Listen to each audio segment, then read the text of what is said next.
Mutton बेचने वाली सास बहू निकली चोर। लाजवंती और स्वरूपा नाम की बेहद ही लालची किस्म की सास बहू मटन बेचने का व्यापार करती थी। बहू जल्दी जल्दी हाथ चला, ग्राहकों के आने का समय हो गया है।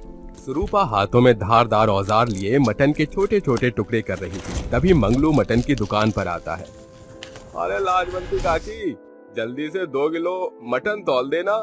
जरा अपनी जेब तो टटोल, 2 किलो मटन की कीमत जानता भी है।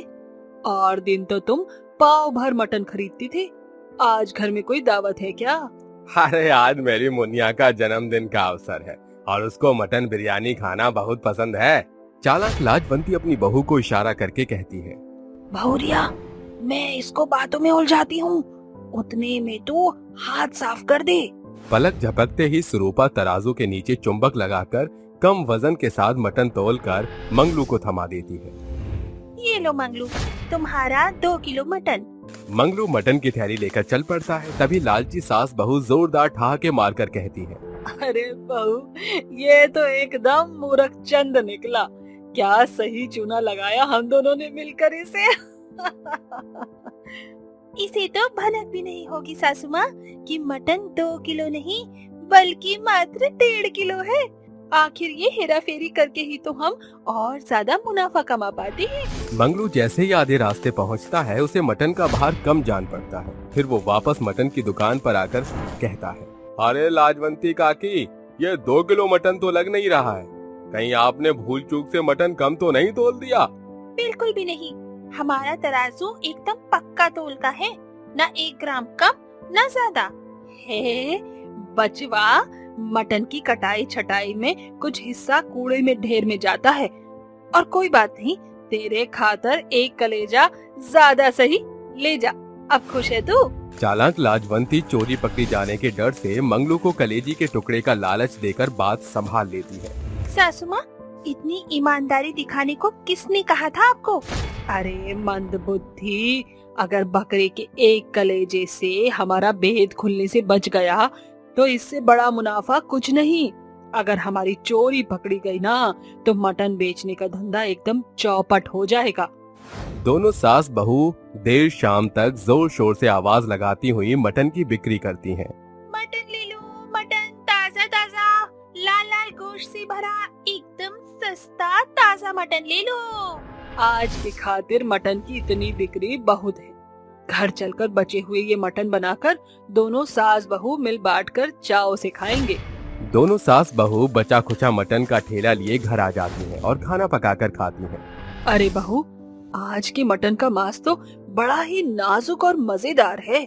आखिर माँ जी, हम अपने पेट के लिए तो मटन की हेरा फेरी करते हैं ताकि सब्जी का दाम बच सके।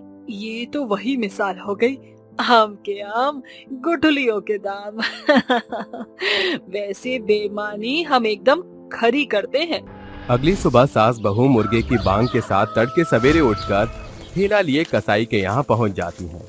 अरे ओ जमाल, जल्दी से आधा दर्जन बकरे खूंटे से खोल कर ले आओ। क्या बात है लाजवंती, आज सास बहू की टोली बड़ी सवेरे दस्तक देने आ गई।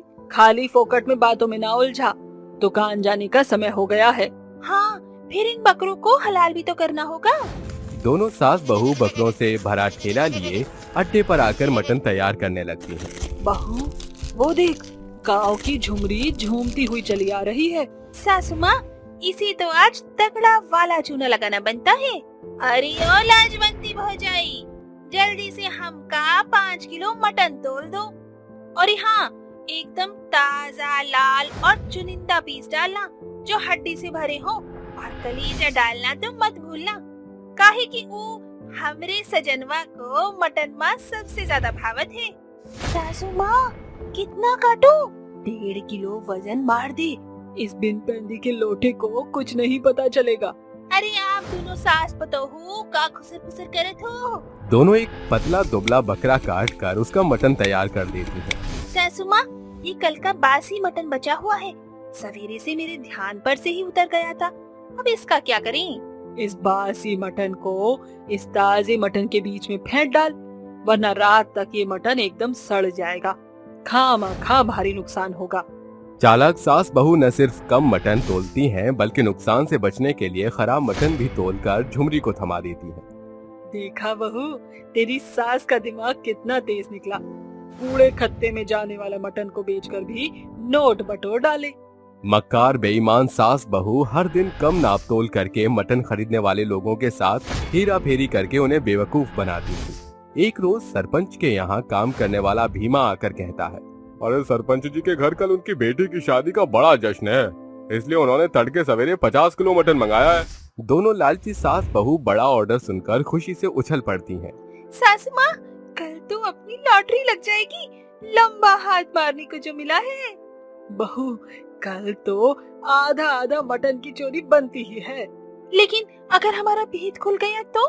सवाल ही पैदा नहीं होता, क्योंकि मटन बनाने की जिम्मेदारी रसोइये महाराज की है, तो मटन की हेरा फेरी का दोष भी उसी के सर पड़ेगा।